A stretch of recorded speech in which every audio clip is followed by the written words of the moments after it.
Pero en esta mañana vamos a hablar acerca de las mujeres.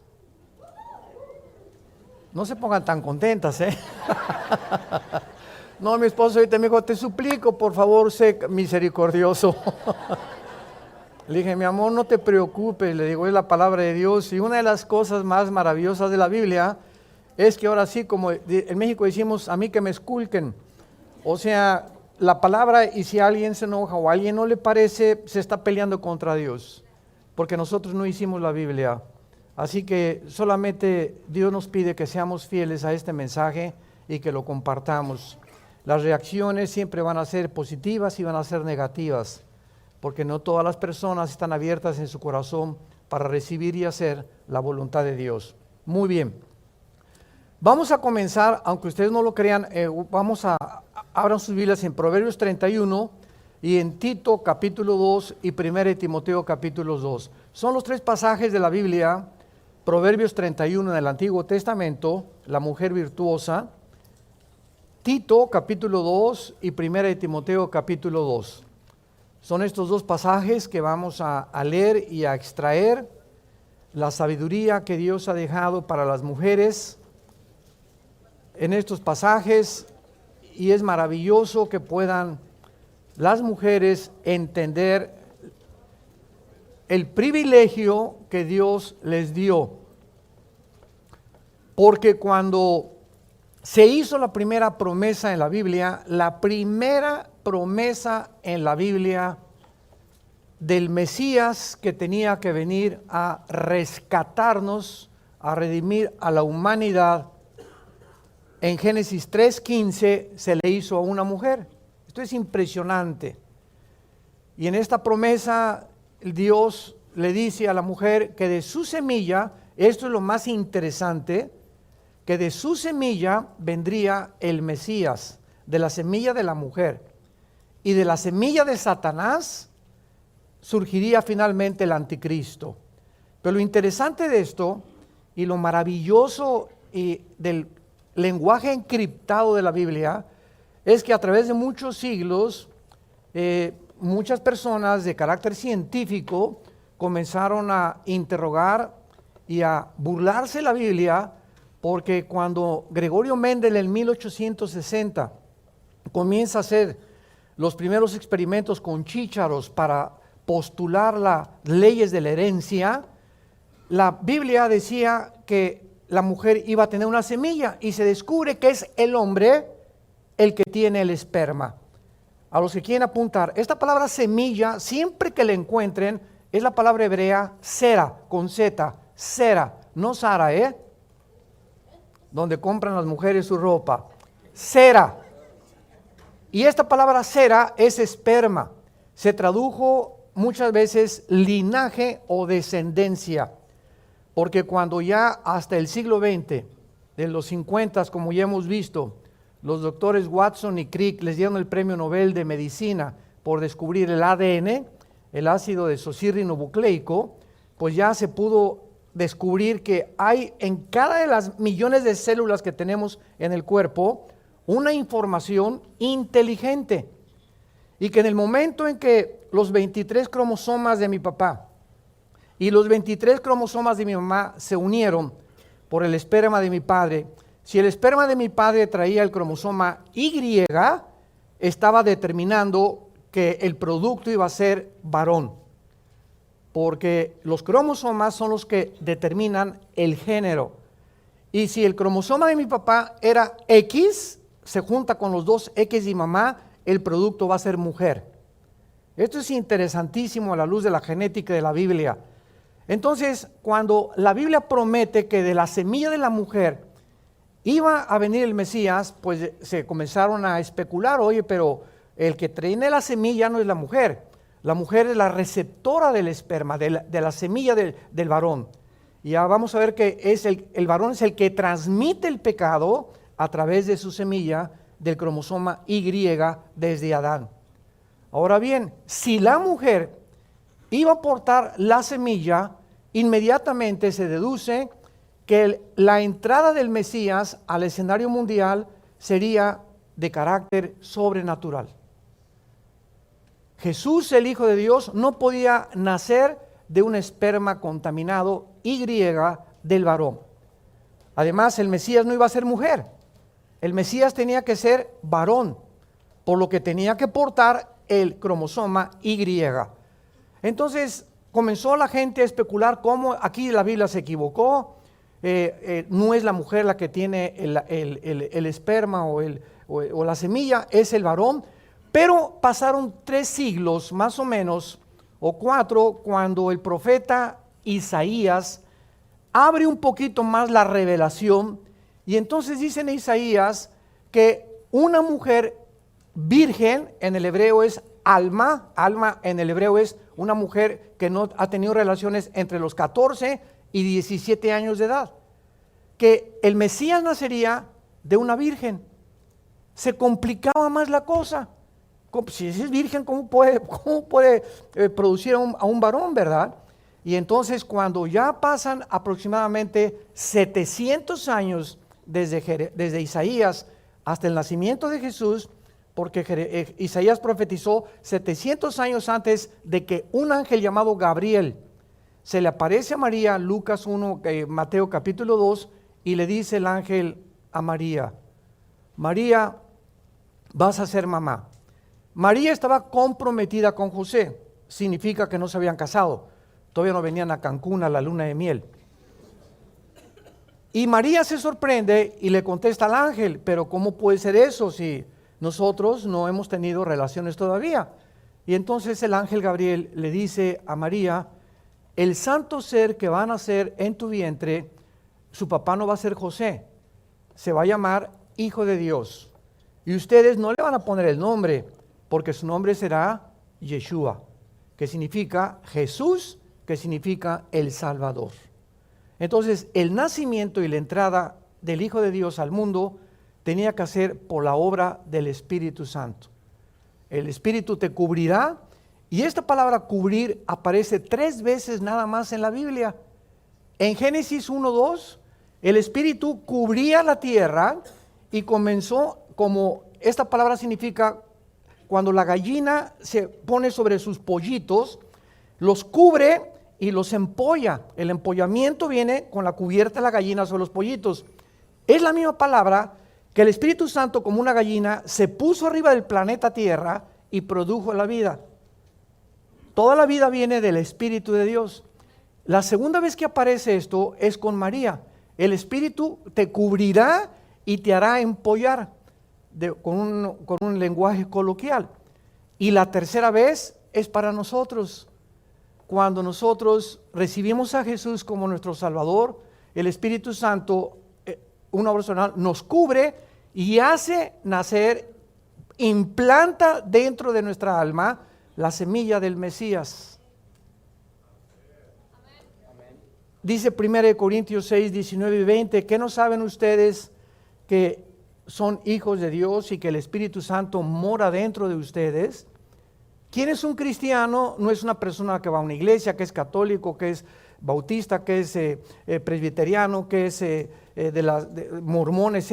Un cristiano es una persona que tiene morando dentro de él al Espíritu de Dios.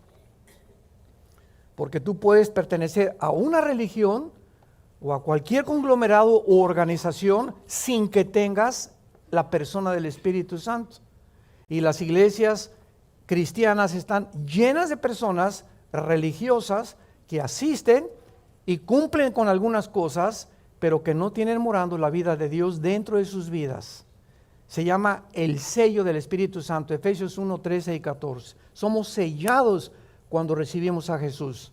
Hoy al acabar esta conferencia voy a hacer un llamado para invitar a todos ustedes, los que tienen dudas de que tienen la vida de Dios, lo puedan hacer hoy mismo en la mañana a través de una oración. Vamos a comenzar con Tito, capítulo 2. Y quiero comenzar con las ancianas, de atrás para adelante, porque lo vamos a ver ahorita. Es increíble que la Biblia pueda, ahora sí que podríamos decirle al Espíritu Santo, ¿cómo se preocupa por tantos detalles el Espíritu Santo, verdad? se preocupa cómo usamos el dinero, se preocupa cómo usamos a la esposa, nos da instrucciones de cómo educar a los hijos, cómo ser gobernantes, en fin, es impresionante la forma en que la Biblia nos puede vertir toda esa sabiduría para que nosotros podamos vivir de acuerdo a la voluntad de Dios y ya no conforme a lo que nosotros pensamos. Dice en Tito capítulo 2, versículo 3, las ancianas, las viejitas, aquí no está hablando de antigüedad en cuanto a la sabiduría, sino en edad. Las viejitas asimismo sean reverentes en su porte, no calumniadoras, no esclavas del vino, maestras del bien, que enseñen a las mujeres jóvenes a amar a sus maridos y a sus hijos, a ser prudentes, castas, cuidadosas de su casa, buenas, sujetas a sus maridos, para que la palabra de Dios no sea blasfemada. Una de las cosas que Dios les aconseja a muchas de ustedes, tal vez muchas de ustedes tienen, pues ya llegaron al 5º piso tal vez, ¿verdad? A los 50, otras al 6º, tenemos aquí también señoras ya de 65, 70 años, etcétera, etcétera. Y Dios lo que nos está diciendo es lo siguiente: una mujer, no importa a la edad que llegue, nunca debe dejar de arreglarse. Una mujer no importa, porque la tendencia es, ya llegó a los 40, 45, las mujeres por tendencia comienzan a abandonarse. Ya tienen un hijo, 2 hijos, ¿verdad? Ya se les descompuso esto, y pues ya que sea, seguimos comiendo pizza y sigo comiendo chilaquiles y, ¿verdad?, pan dulce, etcétera, etcétera. Y muchas veces esto hace y provoca, ¿verdad?, las enfermedades como la diabetes, problemas de hipertensión, etcétera, etcétera, porque la tendencia es esa. Ahora hay muchos países en la que esto no es así. Por ejemplo, en Noruega, Dinamarca, en Suecia, en muchos en Estados Unidos. Mi esposo y yo, que radicamos en Dallas hace 13 años y viajamos cada 15 días a México regularmente, nos encontramos cantidad de viejitos en los parques, agarrados de las manos, y los viejitos todavía pellizcándole las pompis a la esposa. Y nos encanta ver eso. Digo, mira nomás, viejito rabo verde, ¿verdad? Pero ahí no es rabo verde porque es su esposa. No anda pellizcándoles a otras viejitas, ¿verdad? Y en México y en Latinoamérica es muy raro ver este espectáculo, ver viejitos ya grandes, 70, 80, 90 años de edad, todavía caminando juntos, acariciándose, besándose, porque la mayor parte de las veces entramos a un restaurante y ya no digamos 70, 80 años de edad, sino vemos parejas de 40, jóvenes de 50 años de edad, con el periódico, y ahí tienen 1 hora en el café y ninguno se ha dirigido la palabra. O se sientan en un parque y no tienen qué decirse. Y quiero decirles algo, la comunicación es esencial para mantener la llama del amor. En cuanto a la comunicación en un matrimonio se rompe, ese matrimonio está divorciado emocionalmente, aunque vivan bajo el mismo techo. Entonces, qué imprescindible es la comunicación. Yo recuerdo a nuestra abuela materna, la quiero poner como un ejemplo, ya murió, casi de 97 años, mi abuela materna. Yo llegaba se convirtió cuando tenía como 65 años porque era presidenta de la Asociación Católica de México. Era persinada y tenía la Virgen del Sagrado Corazón, sus medallas, en fin, una viejita muy, muy linda, muy religiosa, sinceramente. Era una católica sincera, amaba a Dios. Y cuando se convierte, bueno, pues le tardó como 1 año en que dejara todas sus reliquias y todos sus vírgenes, etcétera, etcétera, porque no podíamos presionarla por su edad, su capacidad mental. Y era una persona que cuando yo llegaba por ella, durante los últimos 4 o 5 años antes de que muriera, le encantaba venir a los estudios de la Biblia. Y yo pasaba por ella a las 6:30 de la mañana, vivíamos en la colonia Nápoles, vivíamos en la calle Nueva York, que vivía como 2 cuadras adelante, nosotros junto al viaducto, y pasaba yo a las 6:30 de la mañana, y a las 6:30 de la mañana la viejita estaba prendidita, traía una blusa de seda súper recocida, surcida por todos lados, que, ¿verdad?, se la cosió por acá, pero no se la quitaba. Usaba loción Sanborns en el pelo, con su peineta, tiene el pelo blanco, ojos azules, azules, azules, con una medallota grandota que ya no era de la Virgen María ni mucho menos, pero era impresionante que a las 6:30, 7 de la mañana, agarraba unos, ¿cómo se llaman? Pasadores, con un cerillo los quemaba y se enchinaba las pestañas. Ya no sé si lo hagan haciendo así, creo que ya no, ¿verdad? Se enchinaba las pestañas y salía la viejita y parecía una reina, que dice la Biblia, que no pierdan el porte, derechita, y caminaba así, ¿verdad? Y hay viejitas que caminan así, ¿verdad? Todas. Entonces, ¿por qué esto es importante? Simplemente porque son embajadoras de Dios. Son embajadoras del reino de Dios. Y desgraciadamente en las sociedades que vivimos, como te ven, te tratan. Esta es la razón por la cual los cristianos tenemos en lo posible estar bien vestidos, oliendo bien, no sucios, no chamagosos, no pues sí en el metro y traer el aletazo ahí que tienes 2 días sin ponerte desodorante, etcétera, etcétera, ¿verdad? Porque como yo les digo a mis hijas hoy, si llega un muchacho todo así despeinado, feo, hippioso, a querer pedirme permiso a mi esposa y a mí que si puede salir con nuestra hija, no le damos permiso. Simplemente, ¿verdad? Porque su manera de vestir nos habla mucho de su descuido y de su falta de preocupación en poder agradar a los demás. Entonces no vivimos aislados en el mundo, tenemos que vivir en una sociedad en la que tenemos que recordar que somos embajadores del reino de Dios. Las viejitas no deben ser chismosas. Aquí lo dice, no calumniadoras. ¿Y por qué pone énfasis en que las viejitas pueden ser chismosas? Porque los viejitos casi ya no tienen cosas que hablar. Y casi siempre los viejitos hablan del pasado. Viven en el pasado. Los niños viven en el presente. No saben qué van a hacer porque están en el presente. Entramos a la juventud, vivimos enfocados hacia el futuro. ¿Qué voy a hacer? Preocupados. Y pasamos los 50, 60 años de edad y comenzamos a retroceder. Y todo es el pasado. Ay, cuando yo era. Y lo que yo hice. Y mi mamá. Y mi papá. Porque ya no hay enfoque hacia el futuro. Entonces, como no tienen mucho que hacer, comienzan a hablar chismes nada más. ¿Y ya viste cómo se vistió? ¿Y ya viste que viene vestida de china poblana? ¿Y ya viste? Entonces, una viejita cristiana no puede mantener este lenguaje, porque no es agradable delante de Dios.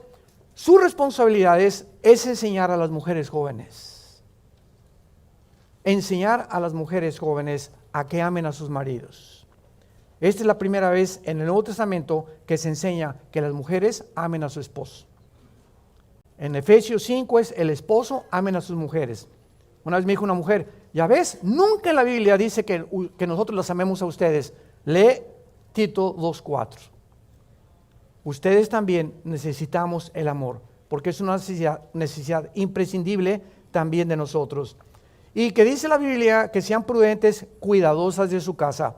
Una mujer cristiana, ya de edad, bueno, ya no se diga de las jóvenes, que salga el domingo a su iglesia o que salga de su casa y ahí está la basura de hace 2 días, el lavadero con los platos sin lavar, sin despolvar, su casa. Una mujer que no tenga cuidado de su hogar o de su departamento, a Dios no le agrada. Una mujer cristiana tiene que esmerarse en saber que su casa debe siempre ser pulcra, brillante, limpia, cuidadosa. ¿Por qué? Porque ahí vive su marido y no creo que haya ningún hombre que llegue a su casa en la noche y que encuentre la basura y que encuentre los platos y las camas sin tender, porque la mujer ya se olvidó, pero es presidenta de la escuela dominical. Y cante la alabanza o hasta directora de la alabanza es. Pero sin embargo ha abandonado su primera responsabilidad, que es su casa. Vean ustedes los detalles de Dios, que sean cuidadosas de su casa. Muy bien, vamos a pasar ahora a Timoteo. 1 Timoteo capítulo 2. Y ahora vamos a pasar con la forma como las mujeres deben de vestirse. ¿Hasta eso, pastor? ¿Qué es tan importante como una mujer debe de vestirse? Vamos a ver por qué. 1 Timoteo capítulo 2. Versículo 9. Asimismo que las mujeres se atavíen, esa palabra ataviarse es vestirse de ropa decorosa, con pudor y modestia, no con peinado ostentoso, ni oro, ni perlas, ni plata, ni vestidos costosos, sino como buenas obras, como corresponde a mujeres que se dicen ser cristianas o que profesan la piedad. Estos versículos han creado mucha controversia en muchas iglesias cristianas, porque mi esposa y yo conocemos iglesias de tantas que hemos visitado, que hay mujeres que no se ponen nada de maquillaje y se visten como musulmanas. Y hay otras iglesias que hemos ido donde las mujeres parecen árboles de Navidad. En una aparecen las momias de Guanajuato y en la otra árboles de Navidad, o sea, cargadas, ¿verdad? Unos aretotes y morado por aquí, morado el pelo y verde por acá, etcétera, etcétera. Y dices, bueno, ¿realmente es el Circo Soleil? ¿O trabajas de trapecista en el Circo Soleil? Entonces, los extremos siempre es una tendencia del ser humano, irnos a los extremos. Hay muchas iglesias cristianas, me reservo la denominación, que a las mujeres les prohíben pintarse la cara, usando este pasaje y llevándolo a un extremo. Y además, las mujeres se sientan en este lado y los hombres en este lado. Y además, con un velo en la cabeza, las mujeres. Estoy hablando de iglesias cristianas, me reservo la denominación. Si mi esposa y yo nos invitan a una iglesia a compartir la palabra de Dios, nosotros nos sometemos a esta iglesia. Y mi esposa me dice, me pongo el velo, póntelo, no venimos a tropezar ni a combatir contra ellos. Y yo me siento al lado de los hombres, pero cuando nos vamos, el pastor no se la va a acabar. Pero públicamente, ¿verdad? Sería antidecoroso, sería falta de honestidad y de ética mía el públicamente degradar al líder de esa iglesia. Igual si tienen una doctrina diferente a la mía, no me meto mucho con ella, voy a predicar el mensaje y aquí en corto vamos a comer y a cenar y ya le comparto al pastor y le digo, ¿verdad? Hermano, ¿verdad? ¿Está usted exagerando en esto? Y ya si me dice, bueno, pues es nuestra costumbre, que Dios los bendiga. Pero son exageraciones. Y esto no debe ser. Una vez yo estaba al sur de México, en la Plaza de Toros, una cruzada de jóvenes, y me acuerdo que en esta ciudad del sur de México, me reservo también el nombre y la denominación, había 38, 39 grados, casi 40 grados de temperatura, un calor impresionante ahí en la Plaza de Toros. Y entonces, ¿qué hice yo? Me arremangué las mangas de mi camisa, traía mi corbata, y se acercan y me dicen muchos pastores, hermano, tápese porque está usted asomando la carne. Dios sabe que les digo la verdad. Y dije, ¿what? ¿Qué? Es que la carne no puede estar expuesta. Yo no quise alegar porque ya faltaba como un minuto para poder comenzar la conferencia, pues ya me tuve que bajar la de ese, y ya me las abroché, lo obedecí, ¿verdad? Pero les repito, no me volvieron a invitar. Jamás regresé a esa ciudad. Porque en la noche me preguntaron, ¿usted tiene algo que aportarnos y consejos? Y pues les dije hasta la despedida. En amor. Que las mujeres se vistan de ropa decorosa, con pudor y con modestia. La palabra con pudor y con modestia significa conforme a la moral. Ahora, no significa que no se pinten. Todas las mujeres pueden pintarse, ¿verdad? No hay ningún problema. Tampoco hay problema que se hagan cirugía plástica, me han preguntado eso. ¿Puede una mujer cristiana, o puede un hombre hacer cirugía plástica? Escuchen, Dios no está en contra que nos veamos mejores. Hay que carnal, eso no es carnal, el carnal se lleva en el corazón. Entonces, si una mujer quiere agarrarse la naricita, ¿verdad? No que no se la pongan de Bambi, ¿verdad? Hasta arriba. Y hay otras que se les pasa la mano, ¿verdad? Y quedan así, todos así, deformes, de tantas operaciones que han exagerado. Entonces, otra vez se fueron al extremo.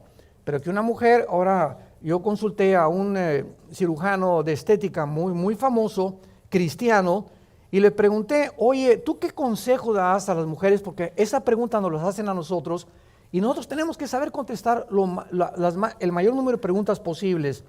Me han preguntado que si una mujer se puede hacer cirugía plástica y a qué edad la primera cirugía plástica. Y este doctor, este médico, experto en cirugía plástica, me dijo, yo recomiendo que todas las mujeres que se quieran hacer una jaladita no se la hagan nunca antes de los 40 años. Como en el pasado Miss Universo, entre 18 y 23 años de edad, el 85% de las mujeres de Miss Universo de la última estaban operadas de las piernas, de las pompas, el busto, las caras. Y le dije, ¿por qué? Me dice, porque los músculos, Armando, y todos los tejidos de la cara no llegan a completarse ni a madurar antes de los 30, 35 años de edad. Y si se operan antes, va a crecerles un poco más el lado derecho o la boca, y van a estar a los 40, 50 años deformadas. Entonces, si quieren ustedes darse una jaladita, se la pueden hacer. Y me dijo, y sabes una cosa, recomiendo no más de 2. La segunda, al 60. A los 60. Dice, tiene que pasar 15 o 20 años, yo no opero a una mujer que me diga, me acabo de hacer una operación hace 5 años. Se tiene que esperar. ¿Por qué? Para que su cutis vaya adaptándose al crecimiento normal que Dios nos ha dado. Entonces, si lo quiere hacer, no hay ningún problema. Se pueden pintar, se pueden poner el pelo bonito, ¿verdad? Etcétera, etcétera. Y lo que la Biblia está hablando es la exageración. No puedes llegar como mujer cristiana a la iglesia el domingo con los ojos morados y con sombras negras, ¿verdad? Que no quiero usar ni un nombre ya para esto. Y el pelo por acá todo, y unos aretotes así que hasta parecen cascabeles que todo el mundo escucha cuando se te mueven los aretes, etcétera, etcétera. Es a lo que Dios se refiere. Y ahora, ¿por qué las mujeres deben vestirse con pudor y con modestia? Simplemente, señoras que nos acompañan, porque a los hombres las tentaciones nos entran por los ojos. Una mujer cristiana no puede ser una mujer escotada, hasta por acá el escote. Tiene que tener cuidado de sus minifaldas que usa. Y si usa minifaldas o usa pantalones demasiado apretados, que parece que va a montar a caballo, que se ponga una falda. Entonces me han preguntado, ¿una mujer puede subir en pantalones a predicar o a compartir un estudio? Sí lo puede hacer, pero que se tape, ¿verdad? Con sus pantalones apretados y que no ande caminando ahí enfrente de todos. ¿Por qué? Porque a los hombres las tentaciones nos llegan por los ojos. Y alguien puede decir, ¿y qué culpa tenemos que sean tan cochinotes los hombres? Es que tú no puedes, dice la Biblia, que Dios quiere que tengamos la mujer y la ayuda idónea, no la tropezadora idónea. Entonces, tu manera de vestir, tienes que entender algo. El hombre tiene la tendencia, es la naturaleza del hombre. Pasa un bikini y pues ya lo vimos. Ahora cuando ya comenzamos a educar nuestra alma y nuestro espíritu, ya lo vi una vez, pero no la filmo. Entonces voy a una playa, hemos ido a playas donde ni siquiera traen ya el brasier las mujeres, y pues ya la vimos, ¿verdad? Y ya, ni modo, Señor, y lávame con tu sangre, ten misericordia, Señor, de mí, ¿verdad? Está dura la cosa. Y los hombres no podemos ser mustios, ¿verdad? Una vez me encontré un hermano que me dijo, no, hermano, yo jamás, aunque las vea, soy atraído por las tentaciones. Le dije, cálmate, Malaquías.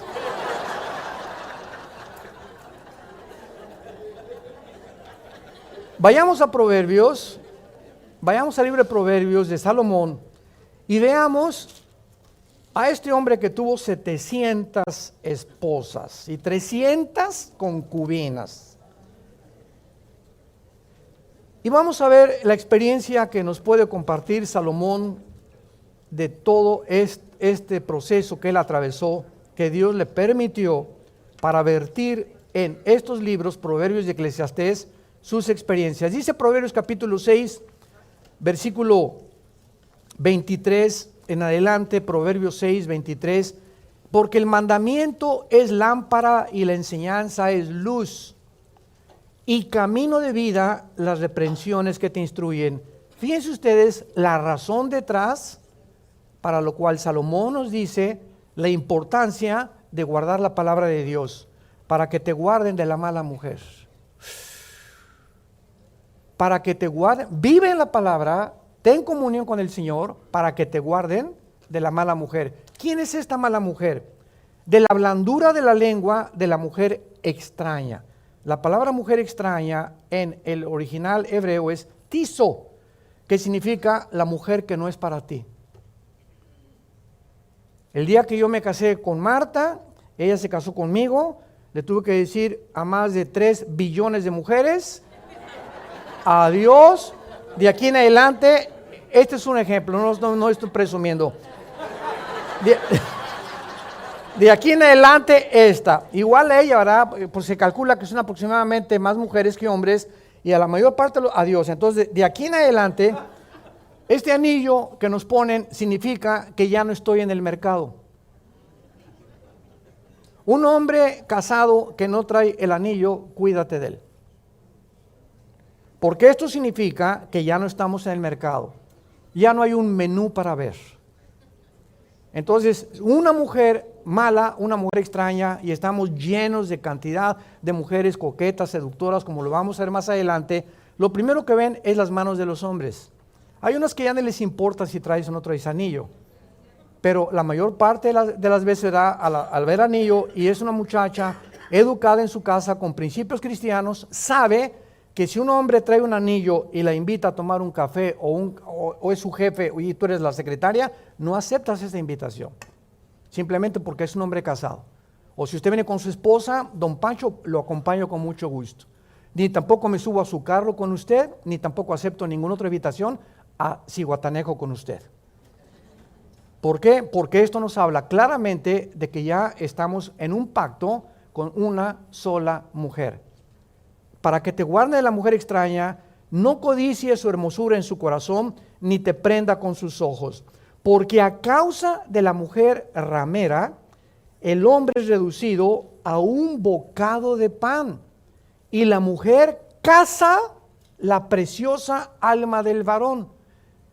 Salomón nos dice con la sabiduría que Dios le dio, que el poder seductor de una mujer a cualquier hombre, por más macho, camacho y lo que sea, lo puede vencer. Y escuchen ustedes lo que dice claramente en Proverbios capítulo 7, versículo 24 al 26. Proverbios 7, 24 al 26. Ahora pues, hijos, óiganme, estén atentos a las razones de mi boca. No se aparte tu corazón a sus caminos, no hierres, está hablando de las mujeres, en sus veredas, porque a muchos ha hecho caer heridos, y aún los más fuertes han sido muertos por ella. El hombre más sabio de la Biblia, Salomón, cayó por mujeres. El hombre más fuerte de la Biblia, Sansón, fue seducido por Dalila. Y el hombre que se menciona conforme al corazón de Dios, David, cayó en pecado por una mujer. ¿Qué nos está diciendo la Biblia a los hombres? Por más que tú quieras, no dejes que una mujer se te acerque demasiado a ti. Yo les aconsejo, vamos a tener el mes que entra un congreso de pastores internacional en México, y a los pastores siempre les digo, un pastor nunca le da consejería a una mujer sola. Nunca. Si quiero una consejería, mi esposa tiene que estar conmigo, más si es joven la muchacha. Un pastor jamás sube a una muchacha a su vehículo, jamás. Está lloviendo, te compro un paraguas. Jamás lo hacemos. ¿Por qué? Porque el espíritu está presto, Marcos 14, 38, pero la carne es débil. Débil, débil, débil, débil. Mentira que vas a aguantar. No es cierto, no es cierto, no es cierto. Estás tentando a Dios. Entonces tenemos que poner un cerco a nuestro alrededor y no jugar con el pecado. Dice más adelante Proverbios, ¿jugará el hombre con brasas sin que sus vestidos ardan? Estarás viendo continuamente a mujeres más jóvenes, sus piernas, tu secretaria, sin que tú no lo sepas, te estás preparando para el adulterio. Nadie cae en adulterio de la noche a la mañana. Se prepara la mente viendo, fantaseando, imaginándote y no entregando eso a la cruz y sin que te des cuenta, viene la tentación y porque caíste, no tenías la fuerza espiritual para poder vencerla. Creías que la tenías, pero separados de mí, dijo Jesús, nada pueden hacer. Vayamos ahora a Proverbios 31. Ya pueden respirar.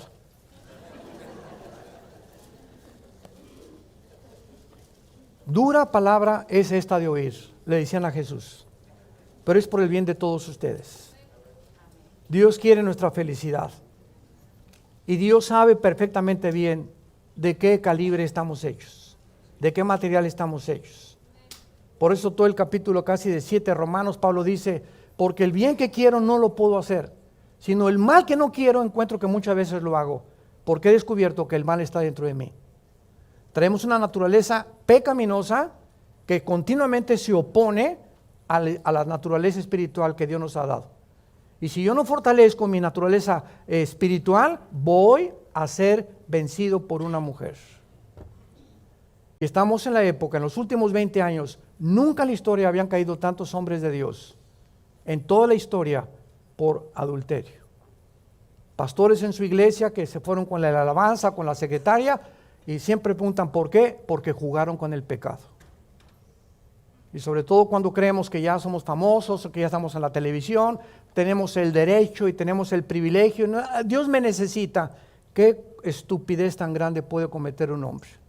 El hecho de que seamos usados por Dios no es por lo que seamos, sino por la gracia de Dios.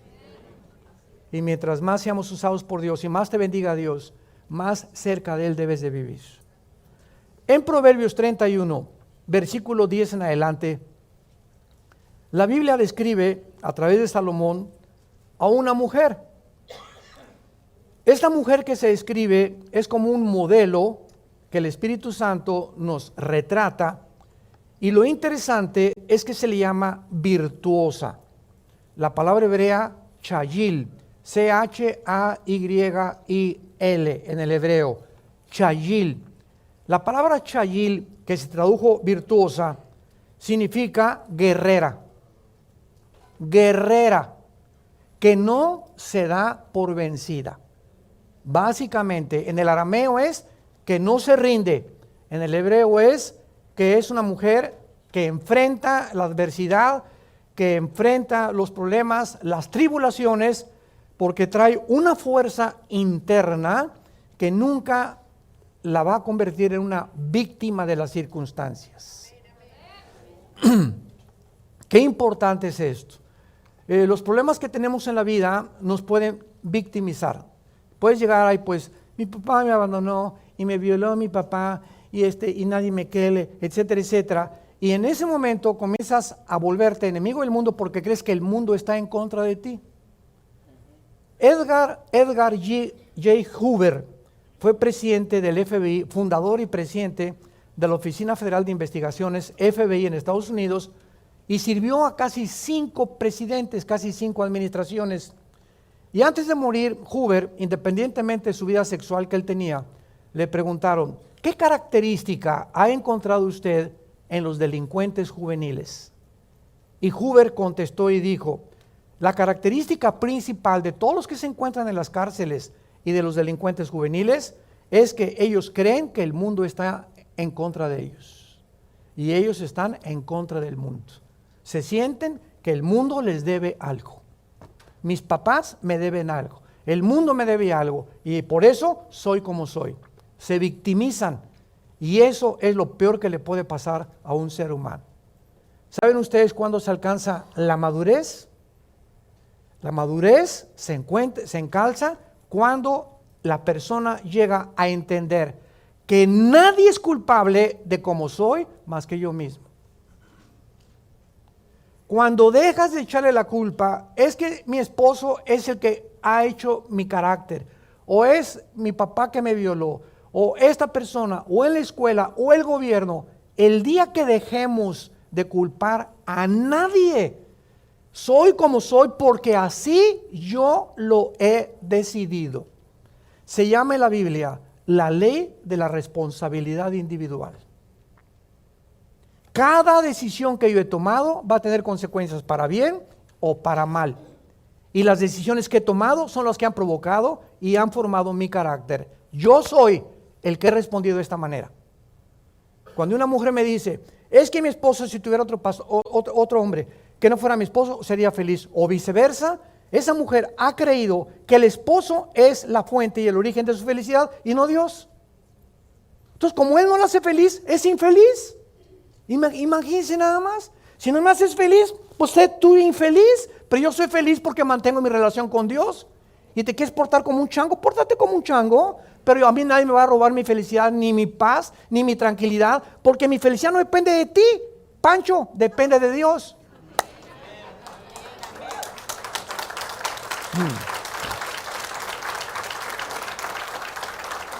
Y hay matrimonios que te encuentras amargados, ¿verdad? Es que mi vieja, como dicen en México, ¿verdad? Esto y el otro, y por aquí, por allá, y trae así cara Pancho es que tu felicidad, ¿por qué hemos equivocado el origen de la felicidad?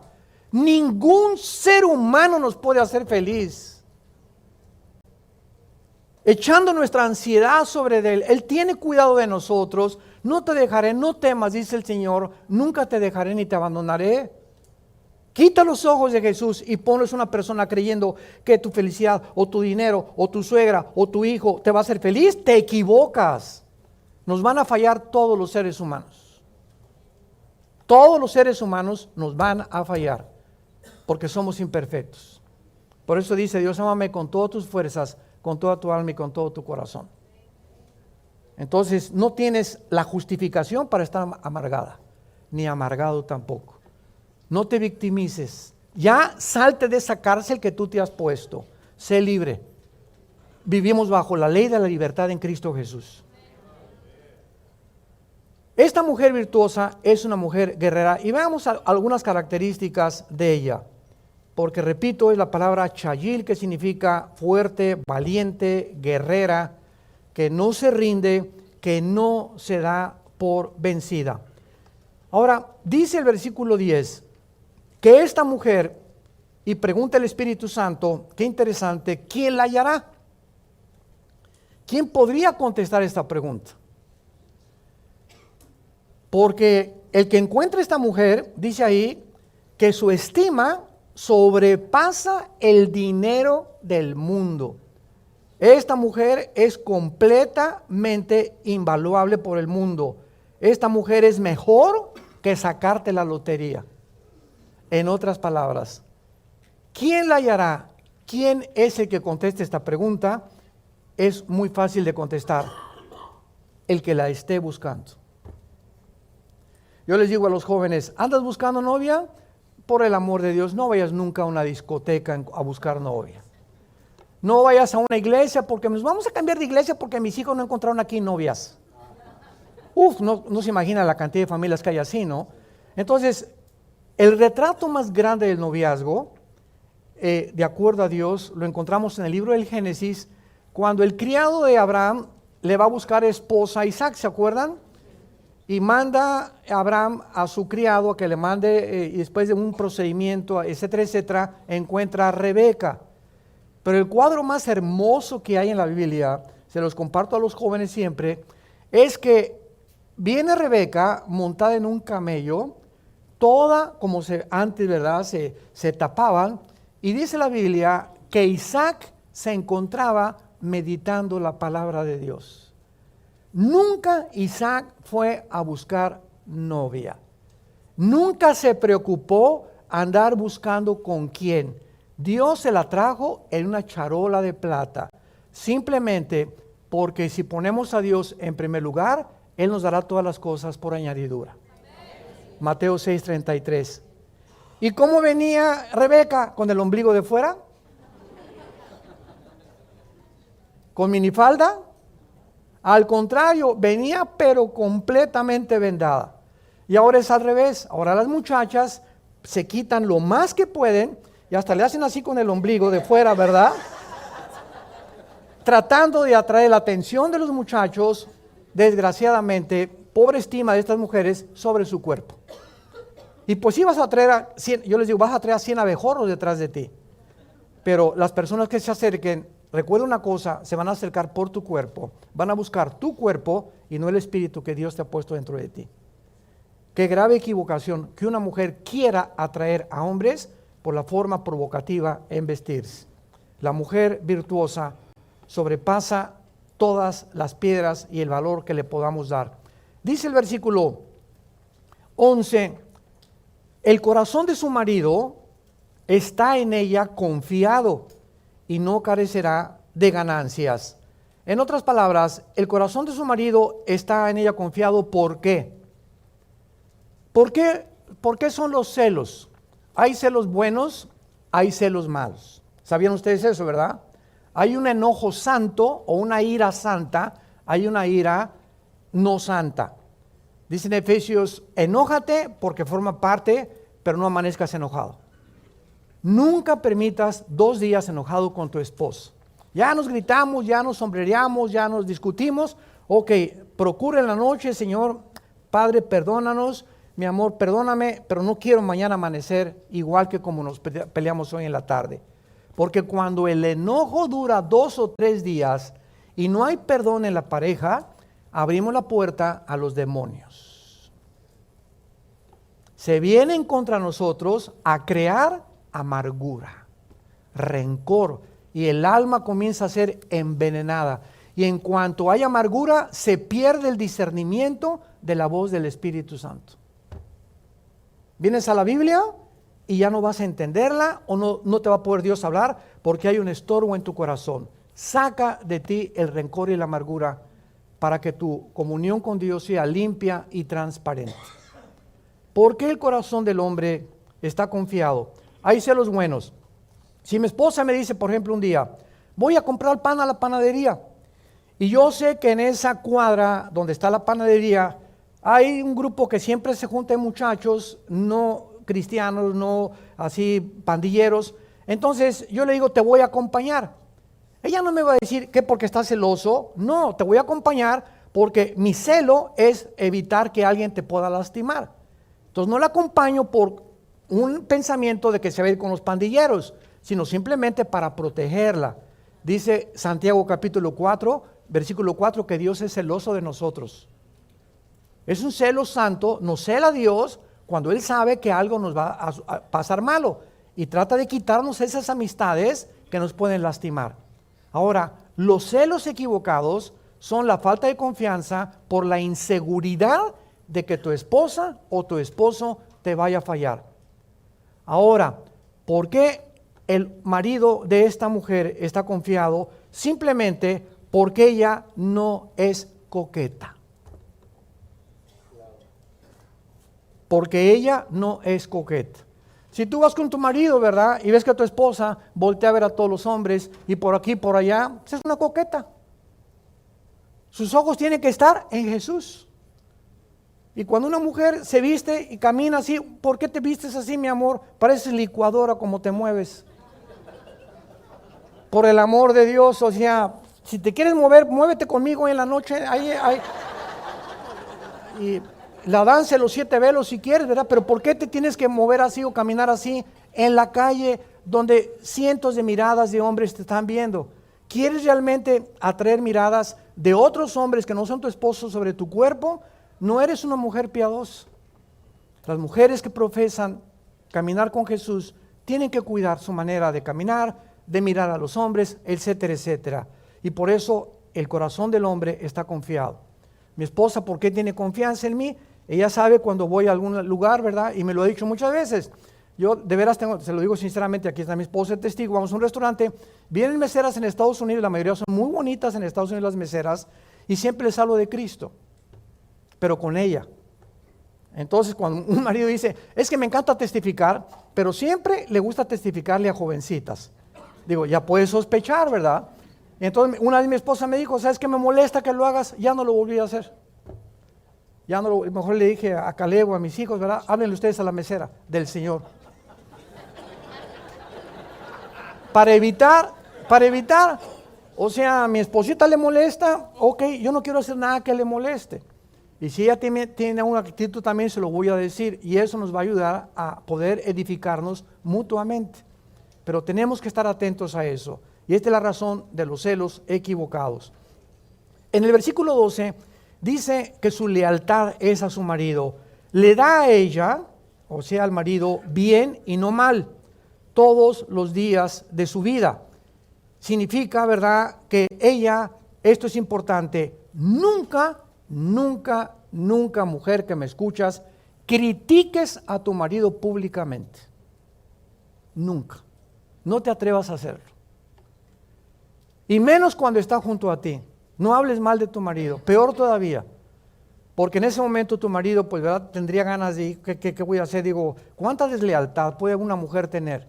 Humillar a su marido públicamente o hablar mal de él públicamente, o peor todavía, enfrente de él, degradarlo. Una vez mi esposa y yo estábamos en Tucson, Arizona, hace muchos años, y estábamos en una reunión de pastores que nos invitaron a compartir. Y había un pastor bautista, ya se murió, también ella ya se murió, y estábamos todos así en la reunión, y de repente ella llega y lo agarra el pelo y le comienza a hacer así. Enfrente de todos, te dije que me dejaras el dinero, y le hacía así la cabeza. No lo podíamos creer. Mi esposa es testigo de eso también. No lo podíamos creer que pudiera ser. Qué mujer, ¿no? Y él, pues sí, te vio al ratito, le decía él, ¿verdad? No duró mucho tiempo este hermano. Pero ¿a qué grado puede llegar una mujer, no? Ya no solamente hablar mal de él, sino que qué manera de humillarlo. Llega por detrás, enfrente de todos los pastores, lo agarra así el pelo, así el chongo, y le comienza a hacer así, ¿por qué no me dejaste la tarjeta de crédito? Y me fueron a cobrar el gas, y él hasta los lentes se le cayeron, nomás le hacía así la cabeza. Dice en el versículo 13 y 14, ella busca lana y lino, con voluntad trabaja con sus manos, es como un ave de mercader, trae su pan de lejos. Aquí vemos su productividad. El uso y la rueca eran apartados para hilar y torcer hilos en la antigüedad. Dice el versículo 19, aplica sus manos al uso y sus manos a la rueca. Eran aparatos para hilar y torcer los hilos. Y esto nos enseña que el diseño perfecto de Dios para la mujer es que trabaja en su casa. Ahora bien, hasta 1950, el 8% de las mujeres en Estados Unidos trabajaban. 1960 subió al 20%. Y ahí brincamos ya para no ir con tantos años al siglo XXI, donde en Estados Unidos el 90% de las mujeres trabajan fuera de su casa en Estados Unidos de Norteamérica. ¿Qué ha producido esto? Bueno, en que él no tiene mucho dinero, entonces ella quiere trabajar y quiere buscar su independencia, porque si se divorcia, ella pueda tener una manera de sostenerse, y mientras tanto, los que la pagan son los niños, educados en las guarderías todo el día. Allá sales en Estados Unidos a las 8 de la mañana a trabajar, tienes una hora para comer y llegas a tu casa a las 6, 7 de la noche. Y los niños así crecen, y la delincuencia, como ustedes saben, en Estados Unidos es terrible. Ya están matando los niños de 10, 12 años de edad, ellos en las escuelas, porque el niño necesita seguridad, cariño y amor. Ahora bien, si tu esposo, por ejemplo, es abogado y tú eres secretaria, qué bendición que sea la secretaria de tu esposo. Si tu esposo es médico, qué bendición que tú seas la enfermera de tu esposo. Si tu esposo es pastor, qué bendición que tú lo ayudes en tu casa con tus hijos y que puedas tener tu prioridad. Pero si ustedes no pueden, ya no tienen hijos ni mucho menos, y la mujer quiere trabajar, no hay ningún problema. Sería un extremo, aquí te quedas, aquí a hacerme los frijoles. Entonces tenemos que orar para poder tener un hogar organizado, equilibrado, y que Dios nos pueda dar la sabiduría para saber cómo actuar. Pero el ideal, repito, el ideal bíblico es que la mujer trabaje en su casa. Ese es el ideal. Cuidando a sus hijos, ahí es donde la mujer se realiza. Pero la mujer independiente del siglo XX comenzó a abrirse paso por el machismo del hombre. Porque se la relegaron, las oprimieron, y vino el movimiento de liberación femenino. Vemos el versículo 15 en penúltimo lugar, que dice la Biblia: se levanta aún de noche y da comida a su familia y ración a sus criadas. Su principal preocupación de una mujer de Dios es su familia, no su trabajo. Yo tengo una hermana, se los digo con todo mi corazón porque ella cuenta su testimonio. Tere, ahora ella y su esposo se casó con un norteamericano, viven cerca en San Francisco, California. Mi hermana tiene 3,300 iglesias, y ella y su esposa en consejería pastoral. ¿Por qué? Porque solo el temor de Dios es el que nos hará vivir tranquilos y confiados en Él. Oremos.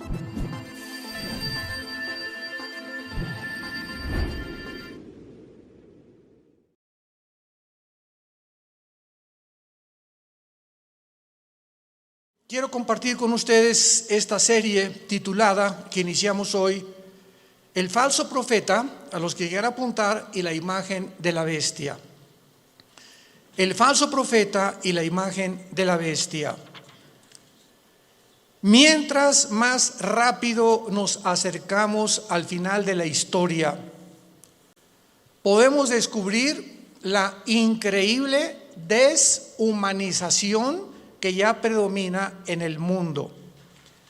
Cuando hablo yo de deshumanización, ustedes tienen que estar conscientes como hijos de la luz, como santos de Dios, de que uno de los proyectos más grandes que hay ahorita son dos proyectos principales que detrás de las cortinas, aunque ya hay mucho que ya se está pudiendo vislumbrar, se está desarrollando en el mundo, y uno es la transhumanismo o el transhumanismo. O sea, se están desarrollando en China, ya están tratando de desarrollar soldados con superpoderes. Así que todas estas series de televisión de los superhéroes y Superman que comenzó en los 50, etcétera, Batman y Mujer Maravilla, ¿verdad? De alguna forma el mundo está llegando a este punto donde están mezclando ya genes, embriones, para producir superhombres, que fue el sueño principal del padre del ateísmo del siglo XX, Friedrich Nietzsche. En su libro Así hablaba Zaratustra, él soñaba con un superhombre porque él se decepcionó cuando su padre, que era pastor en Alemania, era pastor, el papá de Friedrich Nietzsche, murió de un problema grave en el cerebro. Él se decepcionó porque Dios no lo sanó de acuerdo a su sentir y se volvió ateo. Pero él soñaba con que el ser humano que va a triunfar va a ser un hombre sin compasión, deshumanizado, sin sentimientos, para poder realmente crear un monstruo de criatura.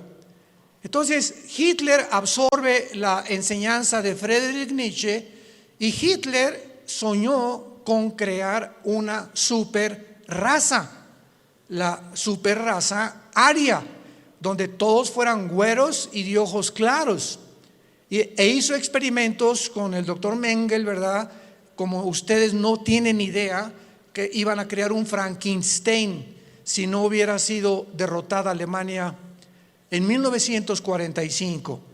Entonces, mientras más rápido nos acercamos a la historia, Satanás va a tratar de corroer, tratar de desbaratar, tratar de hacer a un lado o de ensombrecer la imagen de Dios en nosotros. La imagen con la cual fuimos creados a semejanza de Dios. Va a tratar de destruirla Satanás, y esta es la deshumanización que estamos viendo ahorita. Y podemos oír claramente todos los días hablar a líderes políticos, religiosos del mundo, manifestando una completa y total y absoluta insanidad mental.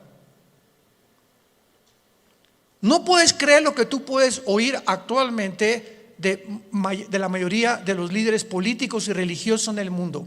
No puedes creer que sean personas inteligentes, porque hablan ya con una patología de insanidad mental que dices: Dios mío, ¿cómo es posible que esté el mundo siendo guiado por estos locos? Porque es una locura total. Y no cabe duda que además de este triste liderazgo, agreguémosle la cantidad de mentiras que se propagan cada día mediante los medios masivos de comunicación con el propósito diabólico de deteriorar el carácter del ser humano. El carácter del ser humano está siendo deteriorado a una velocidad en la que a muchos que nos escuchan les está pasando lo que a la rana, el famoso cuento de la rana, que si agarras una rana y la metes en agua hirviendo en la estufa, ahí la rana, en lugar de que brinque cuando está hirviendo el agua, se muere hervida por la temperatura de su sangre. Y así está pasando con la mayor parte de los seres humanos. Se están acostumbrando a la depravación moral, a la degeneración, a las mentiras, a que lo anormal sea ahora normal. Estamos en un mundo muy difícil, muy peligroso. Y esto lo anunció el apóstol Pablo en su segunda carta a Timoteo, capítulo 3. Timoteo debe saber esto, que en los postreros días, que son los que estamos viviendo, vendrán tiempos peligrosos. Y esta palabra peligroso en el griego es chalepos, que se tradujo solamente 2 veces en todo el Nuevo Testamento. La primera con el endemoniado gadareno, se tradujo salvaje. O sea, vendrán tiempos salvajes. El salvajismo de la gente se manifestará principalmente en las grandes ciudades, como ya lo estamos viendo hace algunos meses. En Estados Unidos salieron, ¿verdad?, grupos de izquierda a derrumbar la estatua de Abraham Lincoln, de George Washington, de Martin Luther King, etcétera, etcétera, a incendiar patrullas, destruir comercios, etcétera, etcétera. Estamos viéndolo en Europa, en Francia, en Inglaterra, en Italia, en México, en Sudamérica. Un salvajismo, una anarquía de la gente, y donde este fenómeno en Estados Unidos llegó al clímax cuando a la policía le prohibieron actuar, que no se metieran, que los dejaran derribar las estatuas, que dejaran hacer lo que estaban haciendo. Y todavía llega este salvajismo, esta peligrosidad en la que estamos viviendo, en la que la misma gente en las ciudades comenzó a proponer en los Estados Unidos de Norteamérica que quitaran a la policía. Defund the police en inglés. ¿Se imaginan ustedes cómo puede el hombre llegar a la locura? Y comenzaron a decir, bueno, ¿y quién nos va a proteger cuando nos asalten en las calles? ¿Quién nos va a proteger cuando violen a tu niña? ¿Quién va a proteger cuando a un asesino entre a matar a todos los estudiantes de una escuela? ¿Cómo es posible que pudiera ni siquiera pasar por la imaginación que se pudiera lograr eliminar las fuerzas políticas del orden? Esta es la razón, santos de Dios, por los cuales la Biblia nos revela en sus últimas páginas, como lo vamos a comenzar a ver, que al final de los tiempos surgirán 2 personajes diabólicos, y los cuales el Espíritu Santo les dio el nombre de bestias. 2 personajes surgirán en los tiempos que estamos viviendo, y en la Biblia se usa el término para clasificarlos como bestias. En otras palabras, ¿por qué se usa la palabra bestia para definir al anticristo y al falso profeta? Porque serán 2 personajes siniestros, sin compasión alguna, sin sentimientos, ni amor, ni bondad, ni emociones, sanguinarios y depredadores, llenos de odio por la humanidad. Estos 2 personajes tendrán el control político, religioso y económico del mundo durante los últimos 3 años y medio de la gran tribulación. Quiero de aquí en adelante, que vamos a abarcar este tema, con mucho cuidado, ustedes que son estudiantes de escatología y de profecía bíblica, para que puedan ustedes ver de una forma cronológica el orden de las profecías, que no lo puso Dios en orden a propósito, y que pudiéramos ya comenzar a alumbrar nuestra mente para darnos cuenta que nos encontramos ya en esos tiempos donde la deshumanización, el carácter del ser humano, hombres amadores de sí mismos, sin afecto natural, sin afecto a los niños, sin afecto a su esposa, sin afecto a su esposo, con una rebelión impresionante contra cualquier gobierno. Vivimos un tiempo de anarquía y tenemos que estar conscientes como hijos de Dios de no solamente vivir y, bueno, yo trabajo y tengo mi taller de carpintería o de plomería o mi bufete de abogados o mi consultorio médico, etcétera, etcétera, y nos metemos en una burbuja donde ese es nuestro mundo nada más, desconectándonos y abrir una ventana para ver lo que está pasando en el mundo, por lo que está pasando en el mundo nos va a alcanzar a los que no estén protegidos. Como dice en Lucas 21, 32 en adelante, Jesucristo: orad para que sean tomados por dignos de escapar de estas cosas, de las cuales sobrevendrán al mundo entero. Abran sus Biblias en Apocalipsis capítulo 13 y vamos a comenzar esta serie, el falso profeta y la imagen de la bestia. Yo estoy muy emocionado porque anoche le decía a mi esposa, por cierto, acabamos de tener a nuestra primera nietecita. Natalia, nuestra hija, acaba de ser mamá. No es porque sea nuestra nietecita, pero está bella, está hermosísima. Y mi esposa, como Pepita en comal, ya ni me pela. No está, ¿verdad?, completamente su primera nieta de mi esposa. Y está, ¿verdad? Pero bueno, yo la comprendo, a todos ustedes son mujeres, ¿no?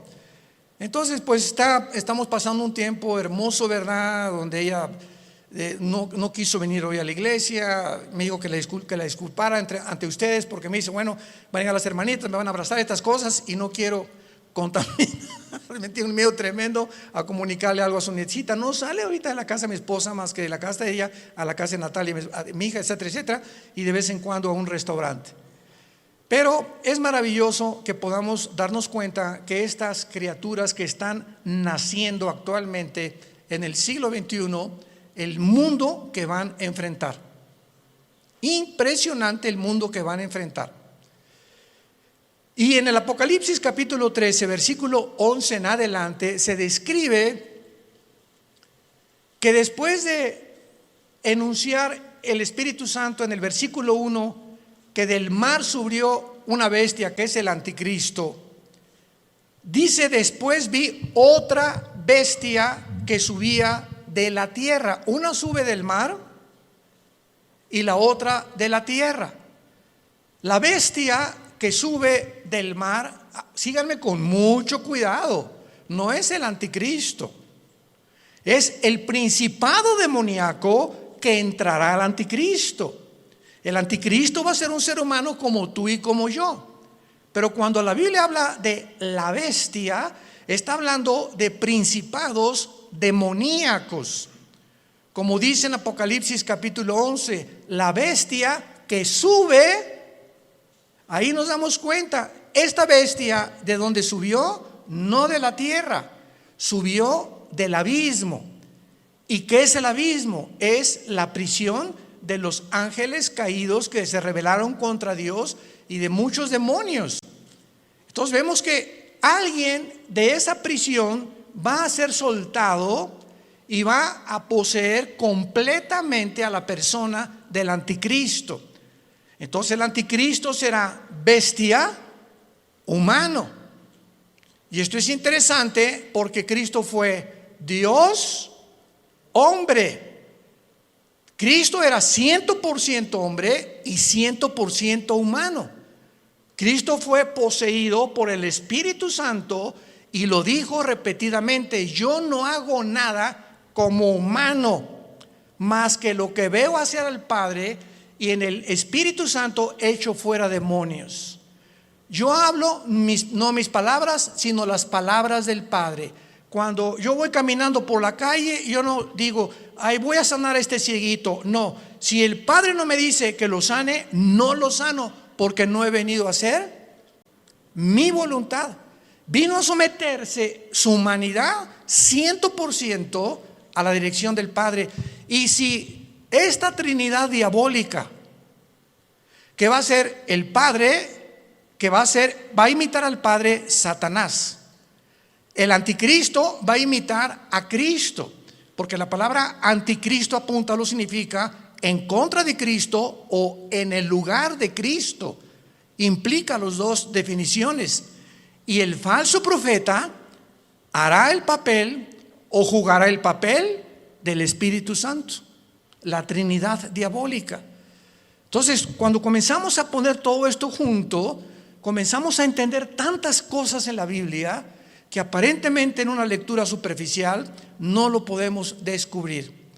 Entonces, la bestia, el anticristo, sube del abismo, porque ahí dice, apúntalo, Isaías 27, versículo 1 y 2, que la serpiente voladora que vive en el mar.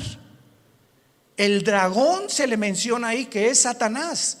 Entonces, en las profundidades del mar, cuando baja en una sonda que tal vez son 8,000, 9,000 metros, a donde puede llegar la profundidad más grande en un océano en el mundo, debajo del océano está el abismo, en el centro de la tierra.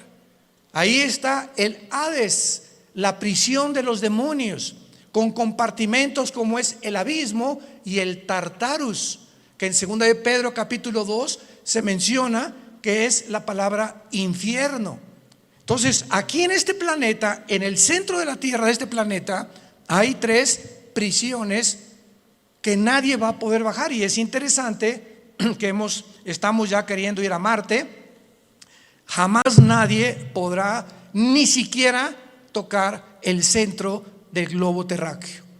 Lo único que los científicos saben es que el centro de la Tierra es fuego. Es la única información que tienen hasta este momento. Entonces, el falso profeta, que se le menciona como otra bestia, subía de la tierra porque va a ser un hombre, aunque también desde luego poseído por demonios. Y vean ustedes cómo se presenta este falso profeta, con 2 cuernos semejantes a los de un cordero. Y la palabra cordero aquí en el griego es arnión. Arnión con A-R como suena, que significa corderito. Chiquito, un borreguito chiquito, inofensivo, pero hablaba como dragón. O sea, este hombre, que es el falso profeta, va a ser el compañero en los últimos 3 años y medio nada más. En los últimos 3 años y medio de los 7 años de la tribulación. Él y el anticristo van a actuar juntos durante 3 años y medio, porque el falso profeta va a ser su ministro de propaganda, de economía y de religión. Los primeros 3 años y medio de la tribulación son para la gran ramera, el sistema religioso del papado, que vamos a hablar también claramente, que no hay duda alguna. El mismo Vaticano lo entiende y pone en una de sus Biblias que es realmente el Vaticano la cueva de demonios, donde durante los primeros 3 años y medio el sistema religioso de la ramera, que va a ser un papa, no sabemos si todo esto lo vamos a ver en esta serie, o otro papa, pero este sistema religioso, muchos decían que el jefe iba a ser el falso profeta, porque el falso profeta también va a tener algo de religioso. Pero ¿cómo puede ser el falso profeta si van a ser los primeros 3 años y medio y el gobierno del anticristo va a quemar Roma? Apocalipsis capítulo 17, va a quemar los 10 gobiernos del anticristo, quemarán a la ramera. Y dice Apocalipsis 17 que la ramera es una ciudad que en los tiempos de Juan gobernaba sobre las naciones. Entonces, una vez que destruyan Roma y al Papa y el sistema religioso, A los 3 años y medio, el falso profeta comienza a hacerle una imagen. Esto es una síntesis de todo lo que vamos a desarrollar. Le va a hacer una imagen al anticristo, que posiblemente esta imagen vaya a tener un demonio dentro, que le vaya a dar vida a la imagen. Síganme con cuidado, por favor. Que va a estar dentro del templo, en el lugar santísimo.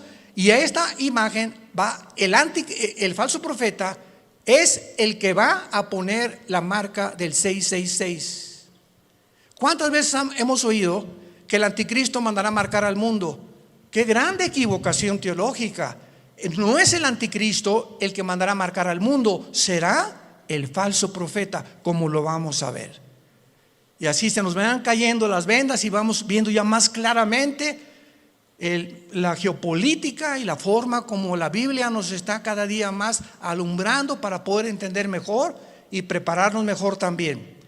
Entonces, este hombre, este falso profeta, este personaje, que hasta los primeros 3 años y medio él no va a actuar, sino en los últimos 3 años y medio con el anticristo, va a entrar al mundo como un hombre santo, con cuernos semejantes a un cordero.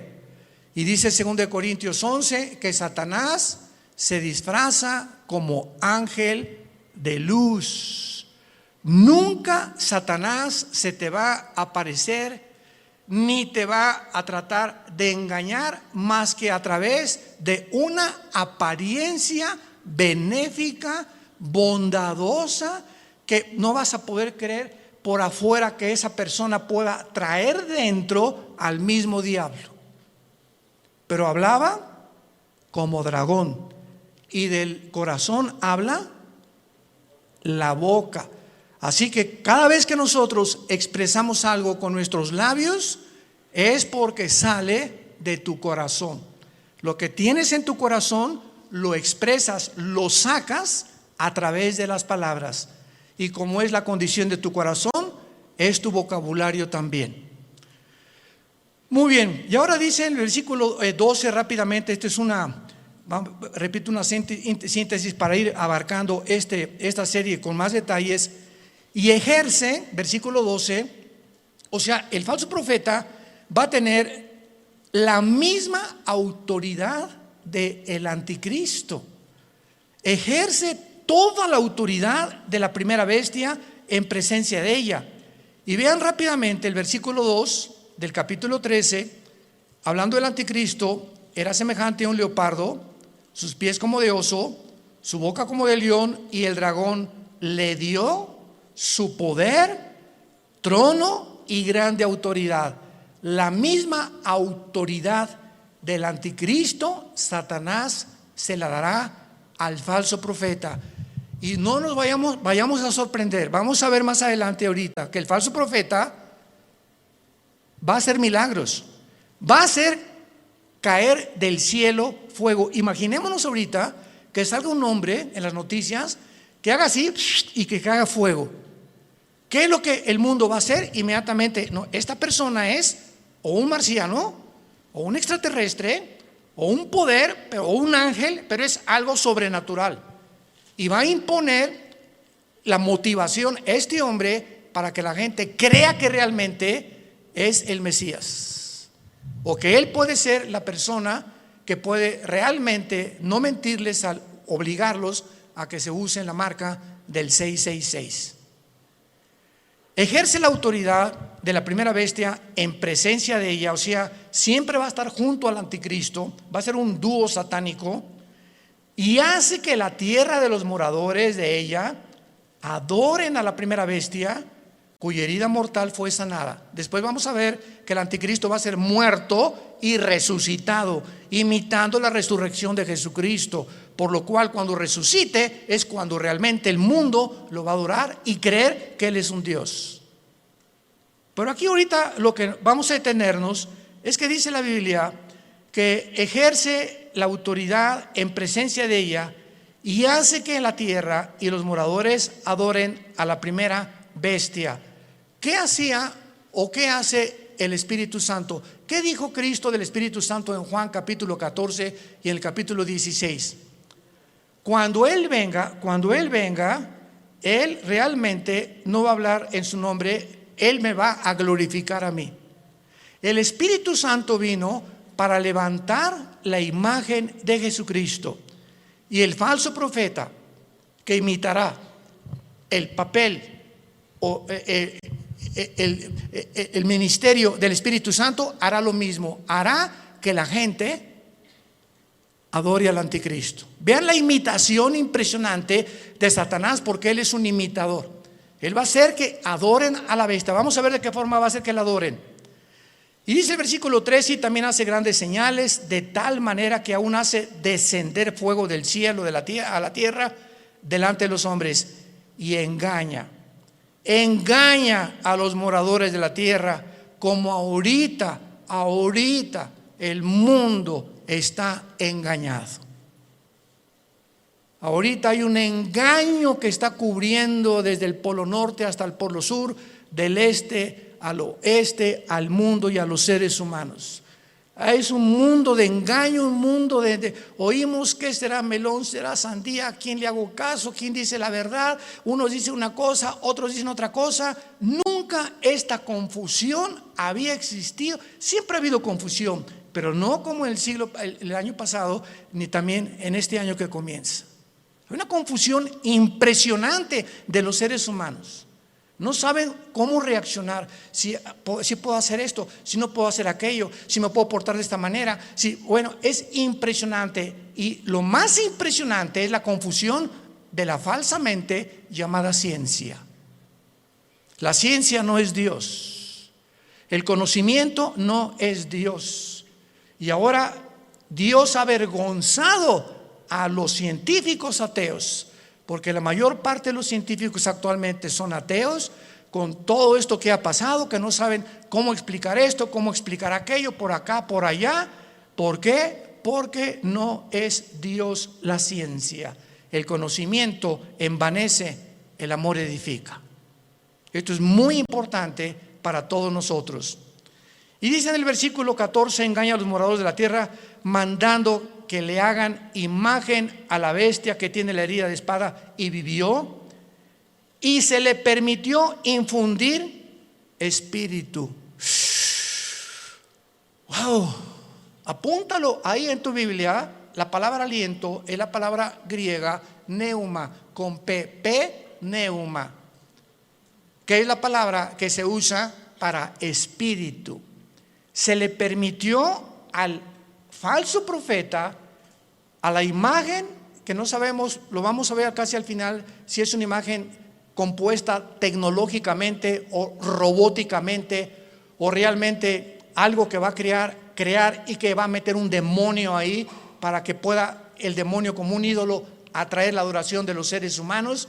Pero vemos nosotros que se le infunde y se le permite infundir espíritu o aliento a la imagen de la bestia, para que la imagen, no el falso profeta ni el anticristo, esta imagen hablara.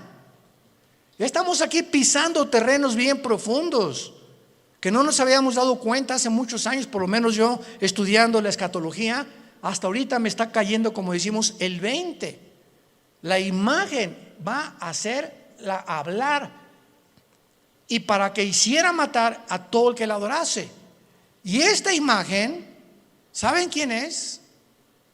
La que el profeta Daniel mencionó como la abominación desoladora.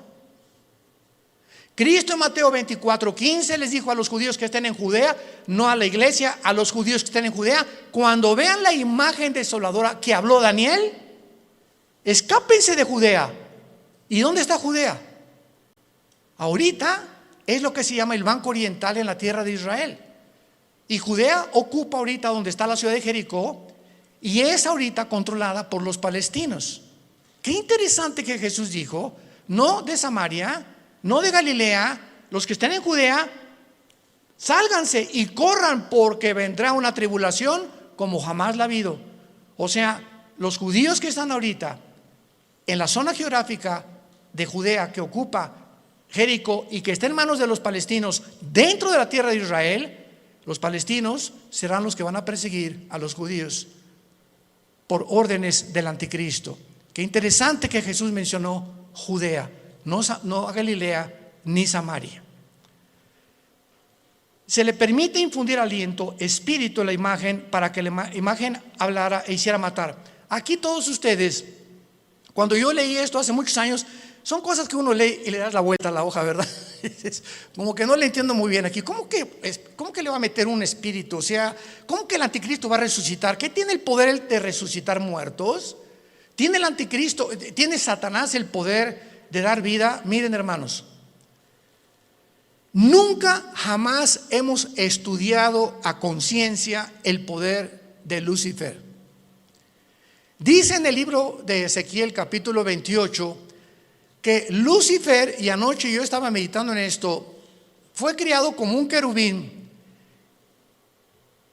E imaginémonos esto, Dios hace su obra maestra. Ningún otro querubín, serafín, ángel jamás ha sido creado con la perfección, la sabiduría, el poder con el que fue creado Lucifer. Lucifer era el sumo sacerdote, podríamos decir, en el templo de Dios en el cielo. ¿Y de qué estoy hablando? Que si hay un sumo sacerdote, es el que está jalando a los ángeles para que puedan adorar a Dios. Aunque claro que no había sacrificios todavía, él no había caído. Pero dice la Biblia que fue la soberbia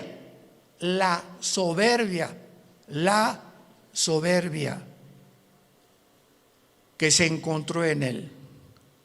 En otras palabras, cuando Dios crea a este querubín con tanto poder y con tanta sabiduría, él tenía, y no hay una criatura que no haya sido creada de la misma manera. Dios a todos nos ha creado. Adán y Eva no tenía naturaleza pecaminosa, tampoco la tenía Lucifer. ¿De dónde salió el pecado de Lucifer? Bueno, ya en Adán y Eva, igual que Lucifer, fue creado sin pecado, pero con el potencial dentro de su naturaleza de responder hacia un camino o hacia el otro camino. Porque si ese potencial no hubiera sido puesto dentro de las criaturas que Dios creó, hubieran sido los ángeles robots. No hubiéramos jamás podido tener enfrente, no, voy a escoger uno o dos caminos. No, nada más voy a escoger este, porque soy un robot. Y fui diseñado y se me da cuerda para que solamente camine por ahí. Pero a Dios le agradó poner dentro de sus criaturas esto. ¿Y saben por qué lo hizo? Por amor. Por amor. En otras palabras, si nosotros no hubiéramos tenido la opción de irnos por otro camino, ¿cuándo hubiéramos conocido el amor de Dios en la cruz? ¿Cuándo hubiéramos conocido la maldad de los que se oponen al amor de Dios? ¿Cómo podríamos conocer la compasión, la misericordia, la gracia y la bondad si no tuviéramos la antítesis o lo contrario o lo opuesto a lo que es el amor, el bien, la misericordia, la compasión, etcétera, etcétera? Entonces, gracias a ese amor que Dios tuvo al crearnos, nos pudo mostrar de tal manera. Dios amó al mundo que nos ha dado a su Hijo unigénito, para que cualquiera de ustedes que en él crea no se pierda, mas tenga la vida eterna. Fue por el amor de Dios que él permitió que el mal entrara al universo. ¿Cómo te quedó el ojo? Porque es el argumento número uno de los ateos. Yo en todos mis años pasados que tuve argumentos con ateos, agnósticos, escépticos, en televisión, en radio, etcétera, etcétera, siempre sacaban la primera carta. Y su primera carta que traían ahí era: a ver, contésteme usted, ¿por qué el mal entró al mundo? Yo les contesté: me da mucha risa, Mr. Ateo, porque ustedes no tienen respuesta y nosotros sí. O sea, los ateos jamás te podrán, ¿cómo van a poder contestarte si no saben ni siquiera, no creen ni siquiera que hay Dios? Entonces, ¿cómo puedo explicar la maldad humana, el castigo humano, la deshumanización humana, cuando no entienden ellos? Porque cuando no hay Dios, eres tú Dios. Por eso el ateísmo es insostenible filosóficamente. Tú le dices me dice una persona, yo soy ateo, le digo, no eres un ateo. ¿Quién te dijo que eres un ateo? Filosóficamente tú no puedes sostener esto. ¿Por qué? Porque me estás diciendo que tú eres Dios. Si no hay una fuerza fuera de ti que tiene control de tu vida, que te la has entregado y que reconoces que dependemos de algo que trasciende nuestra naturaleza, tú te pones tus leyes, tú haces tus mandamientos, tú decides qué es bueno y qué es malo. En otras palabras, te conviertes en Dios. Son dioses para ellos mismos. No hay ninguna persona que se atreva a decir, yo no tengo Dios. Porque adoras al Dios verdadero o te haces tú mismo el Dios que tú crees, engañado por Satanás como fue engañado Eva, que podrás ser como Dios, creyendo y haciendo tú decidiendo entre el bien y entre el mal. Y aquí, para terminar esta parte de Apocalipsis 13, dice, vamos a unirlo desde el versículo 15. Está hablando del falso profeta. Al falso profeta se le permitió infundir aliento o imagen, espíritu a la imagen de la bestia, para que hablara, matara y a todo el que no la adorara. Y hacía que a todos. ¿Quién hacía que a todos? ¿De quién está hablando? ¿De quién está hablando? Del falso profeta. Es otra de las funciones del falso profeta. Él va a hacer, él va a provocar, él va a motivar, él va a llevar a cabo este ministerio. Pequeños, grandes, ricos y pobres y libres, esclavos, se les pusiera una marca en la mano derecha o en la frente. Él hacía, él va a hacer, él va a operar, él va a tener este ministerio de que la gente se marque. No el anticristo, el falso profeta, su ministro de propaganda, economía y religión. Él. Y que ninguno pudiera comprar ni vender, sino el que tuviera la marca o el nombre de la bestia o el número de su nombre. Y aquí hay sabiduría. El que tiene entendimiento cuente el número de la bestia, que es número de hombre, y su número es 666. Y no me quiero saltar lo que les dije. No conocemos el poder de Satanás, pero está en la Biblia. Solamente lee hoy en la tarde Éxodo capítulo 7, cuando los hechiceros, los astrólogos, los magos de Egipto vieron que Moisés aventó la vara y se convirtió un objeto inanimado, madera. La madera no tiene vida, se convierte en una culebra, y los brujos le dan vida a las varas de ellos. Yo cuando me puse a pensar en esto dije, o sea, Satanás no puede dar vida. Lee la Biblia. Pero ¿qué tipo de vida también? ¿Y de qué forma él puede tener el permiso de Dios para hacer cosas? Como dice Apocalipsis 12, engaña al mundo entero. Entonces los brujos pudieron hacer aparecer esto como algo vivo, y la vara de Moisés, que tenía vida, que era una culebra, se come a las demás. O sea, no era una ilusión óptica lo que hicieron los brujos. Si la vara de Moisés se comió a las culebras de los hechiceros, era porque eran culebras de veras. No eran como, leí una vez un comentario de una persona ahí, ¿verdad? Que como el mundo está lleno de estas personas, no, han de haber sido ilusiones ópticas, han de haber sido apariciones, a lo mejor fueron hologramas que hizo el Satanás. ¿Eso por qué se las comió? Y lo mismo pasa ahora con lo de la vacuna también. Oiga, ¿será la vacuna la marca del anticristo? Por el amor de Dios, lee tu Biblia. ¿Qué dice la Biblia que va a ser aquí en la frente o en la mano derecha?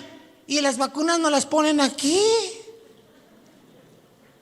Entonces, ¿cómo puede ser una vacuna la marca de la bestia? Te la ponen aquí o en cualquier músculo del cuerpo. Y la marca de la bestia es algo que está impreso aquí o aquí. Entonces nos damos cuenta cuánta confusión existe.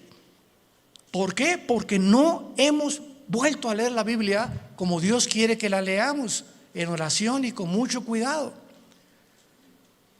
Y veamos entonces que a la mitad de la tribulación, los últimos 3 años y medio, y antes de que, voy a darles rápidamente un panorama, una cronología de lo que va a pasar, antes de que el anticristo llegue a Jerusalén, porque antes de los 3 años y medio es posible que el anticristo esté en Roma y se mueva sus cuarteles generales a Jerusalén.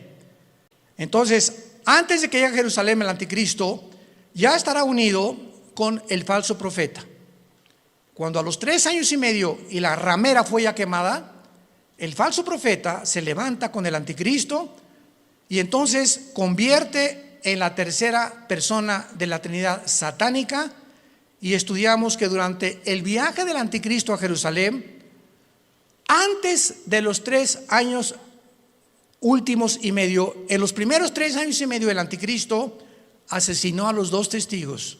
Velo apuntando si te interesa. Número 1, ya había cancelado las ofrendas del templo. A la mitad de la tribulación estamos hablando. Ya había invadido el lugar santísimo, haciéndose llamar como Dios. Ya había colocado la imagen desoladora o la abominación desoladora, que es su imagen, en 6º lugar. Ya se había exaltado como el único Dios. Ya había blasfemado de Dios y ya había iniciado su campaña de genocidio en contra de los judíos. Estas son las acciones primarias que el anticristo llevará a cabo durante los primeros 3 años y medio. ¿Y cómo lo sabemos? Porque en Apocalipsis 17, cuando le dice el Espíritu Santo a Juan: ven y te enseñaré la sentencia o el juicio contra la gran ramera, que es el sistema religioso católico romano. La ramera se define en Apocalipsis 17 montada sobre la bestia, que es el anticristo, implicando que los primeros 3 años y medio de la tribulación predominará, y los que comenzarán a matar cristianos será el sistema religioso de la gran ramera. Ahí el anticristo figurará como tal vez ahí al lado, pero el sistema religioso controlará el primer tiempo al anticristo, y el gobierno político estará otra vez debajo del poder religioso, para que veamos el poder tan tremendo de la religión. ¿Y dónde lo hemos visto anteriormente en la historia? Por el amor de Dios. 18 siglos el Vaticano gobernó Europa. Reyes, presidentes, dictadores, nadie podía casarse ni comprar sin la orden de un papa. Y el 45% de los papas fueron completamente degenerados, nombrados papas cuando eran niños. Otros mataron a su mamá, como lo hizo Calígula. Bueno, es impresionante cuando rascamos y profundizamos lo que pasó con lo que la gente le llama la religión. Y de eso fue de lo que Dios nos salvó a la mayor parte de nosotros. Yo quería ser curita a los 14 años de edad, o padrecito, como le quieran llamar. Y cuando me dicen: pero usted va a tener que hacer el voto del celibato, señor Alducin, y no va a poder casarse, me dio, hasta retortijones me dio. Le hablé a mi papá y le dije: ¿verdad? Yo decía: ¿cómo es posible que? ¿Por qué nos van a prohibir tener una mujer? Ah, muy fácil, porque si te casas, tu dinero es para la familia y ya no le puedes mandar al Vaticano. Tu lealtad tiene que ser a tu esposa y a tus hijos, escuela y todo. Pero si no tienes perro que te ladre, pues todo lo que te entra lo mandas para allá. Y se convierte el Vaticano hasta ahorita en el estado más rico, millonario, multibillonario del mundo entero. Ni Putin, el presidente de Rusia, como lo dijo: tengo el dinero que está guardado en esculturas, en cuadros, en joyas, en piedras, en diamantes, en zafiros, en esmeraldas, en el Vaticano. Pero el Papa duerme en una cama de piedra, por el amor de Dios. Cuernos de cordero y hablando como dragón. Antier dijo el Papa Francisco: la Biblia tiene que ser cambiada. Los ateos se van a ir al cielo. Y nos damos cuenta la cantidad de blasfemias que están circulando, y la gente sigue igual con las vendas en los ojos sin poder ver la luz. Dice 2 Corintios capítulo 3, cuando se conviertan la venda se cae de los ojos.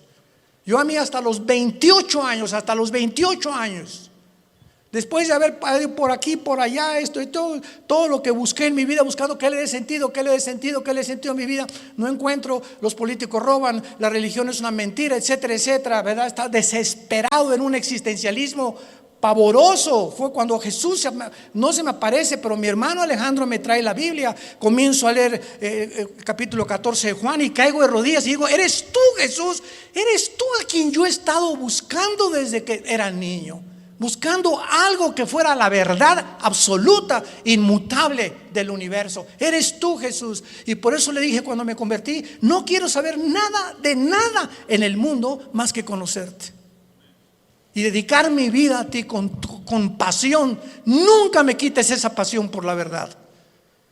Y Dios lo hizo, gracias a Dios por su gracia y misericordia. Pero Dios dijo: cuando conozcas la verdad te hará libre. ¿Libre de qué? De las religiones, de la esclavitud, de las sectas, de la brujería, del engaño, de la astrología, del uso del sexo indebido, nos librará de todas las cosas con las que fuimos engañados, porque nacimos todos en un mundo caído de pecado, con vendas en los ojos, sin poder discernir entre el bien y entre el mal. En esta mañana, entrégale tu vida a Jesucristo. Ustedes que nos ven por los medios sociales y la televisión, este es el momento en el que dice la Biblia: hoy es el día aceptable. En este momento en que oye la voz de Dios, no endurezcas tu corazón, ábrele tu corazón a Dios. Has buscado en el ateísmo, en el comunismo, en la política, en esto, en la ciencia, en el sexo, de botella en botella, de droga en droga, de cine en cine, sin encontrar. Porque dicen que Satanás nos presenta los regalos envueltos con moños y con papel celofán, y cuando abres ese regalo que Satanás te presenta, aparentemente bueno, no hay nada dentro. Está vacío, porque así es como nos engaña y nos ha engañado y seguirá engañando al mundo. Inclinemos la cabeza y dile a Dios desde tu lugar, donde quiera que tú te encuentres: Señor mío y Dios mío, te pido perdón por mis pecados. Creo que en esa cruz tú pagaste con tu sangre preciosa por ellos, y que a los 3 días, después de haber sido crucificado y enterrado, venciste la muerte, levantándote entre los muertos para poder traernos la esperanza. Y las palabras que le dijiste al apóstol Juan en el libro del Apocalipsis: yo soy el principio y yo soy el final, el que estuve muerto, mas he aquí que vivo por los siglos de los siglos, y tengo en mis manos las 7 estrellas y los candeleros, que somos la iglesia. He venido para darte vida y vida en abundancia, porque yo soy el camino, yo soy la vida, yo soy el conocimiento que tú estás buscando, el camino, la vida eterna, la verdad única y absoluta que existe en el universo. Soy yo, Jesús. Entra a mi vida, Jesús, en este momento. Gracias por pagar con tu sangre en la cruz por mis pecados, y por traerme en este instante esta esperanza que yo no tenía, para poder, cuando muera, morir en paz y saber que cuando muera será el tiempo más maravilloso de mi vida, no el peor ni el que me voy a atormentar. Va a ser maravilloso salir de este cuerpo y encontrarme contigo, donde enjugarás mis lágrimas y ya no tendré jamás sufrimiento, ni dolor, ni enfermedad, porque he puesto mi confianza en ti. En el nombre de Jesús, amén. Y amén, y amén. Gracias a Dios.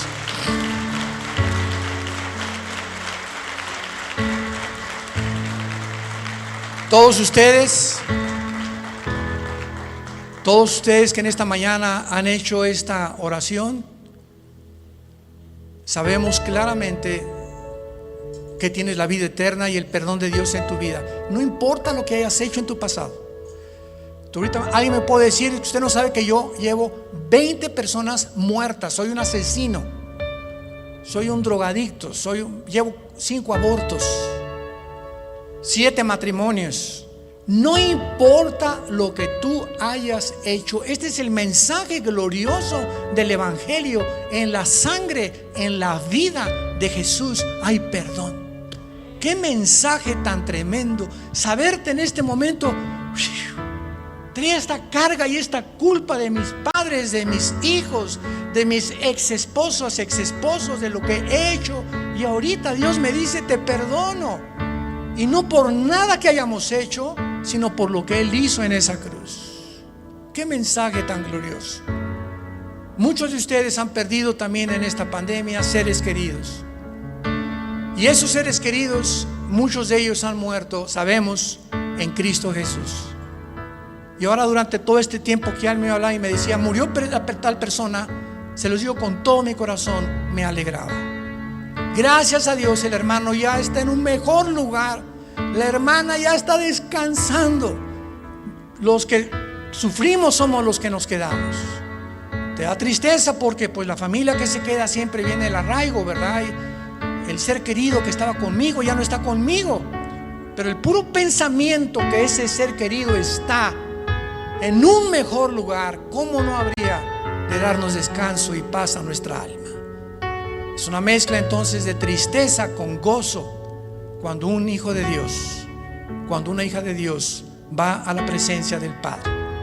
Dichosos los que han muerto en Cristo, porque descansarán de sus obras eternamente.